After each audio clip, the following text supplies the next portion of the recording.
واصل الدولي المغربي عبد الرزاق حمد الله تفوقه على النجم البرتغالي كريستيانو رونالدو خلال المباراة التي تصدر من خلالها فريق الاتحاد جدول الترتيب دوري روشن السعودي بعد إسقاط النصر بهدف نظيف سجله البرازيلي رومارينيو دا سيلفا في كلاسيكو الجولة 20 أول أمس الخميس.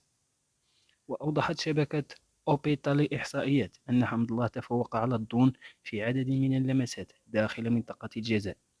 إذ قام الدولي المغربي ب6 لمسات مقابل 2 فقط للنجم البرتغالي.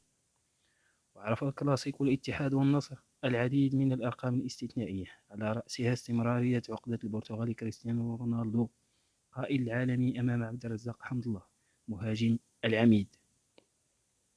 وفشل رونالدو في تحقيق الفوز أمام حمد الله للمباراة الثالثة على التوالي،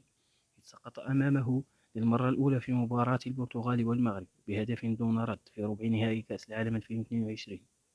وهي المباراة التي لم تشهد مشاركة نجم الاتحاد لكنه كان على مقاعد البدلاء، وتمثلت المرة الثانية في السقوط بنتيجة 3-1 في نصف نهائي كأس السوبر السعودي قبل أن يتلقى الخسارة الثالثة في ليلة الخميس.